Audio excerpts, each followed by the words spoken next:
hakkın, adaletin eninde sonunda yerini bulacağına inanıyorum. Güzel geçtiğine inanıyorum. Şu andaki duruşma fevkalade adil, fevkalade iyi geçtiğini düşünüyorum.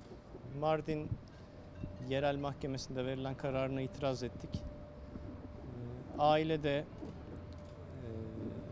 toplumda bu karara çok üzüldüğünü düşünüyorum. Çünkü yerel mahkemenin kararında bir tek, bütün sanıklar beraat ederek bir tek kişiye ceza tertibi yoluna gitmişlerdi.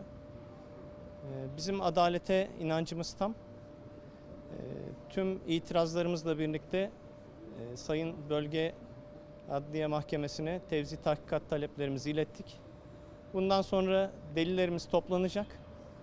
İnşallah şehidimizin kanı yerde kalmayacak diye ümit ediyoruz. Şehidimiz vatanı, milleti, dini yolunda şehadete yürümüş. Allah hayırlısını versin. İnşallah taleplerimiz yerine bulur, hak tecelli eder. Yerel mahkemenin vermiş olduğu bir kişinin tutuklanma kararıyla yıkılmıştık. Bugün Bölge İstinaf Mahkemesi'nde biraz olsun umutlandık. Malumunuz yerel mahkemenin vermiş olduğu karar profesyonelce yapılmış bir saldırının göstergesidir. Şöyle ki kaymakamdan başka kimse yara dahi almamış. Ustaca kaymakam yalnız olduğu, çalışma anında yalnız olduğu, yanına giren çıkanların olduğu bir anda yalnız yakalanıp bombanın patlatıldığı bir olayın failinin bir tane olamayacağını, mahkemenin, yerel mahkemenin vermiş olduğu bu kararla yıkıldığımızı ama gördük ki bugün bu kararın değişeceğini,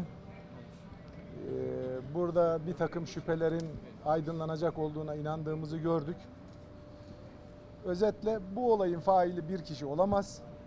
Yeniden faillerin tespit edilmesi için ciddi bir çalışmanın yapılacak olduğunu görmüş olmakla yeniden biraz olsun rahatladık. Yemeğe götürecektim. Öyle mi?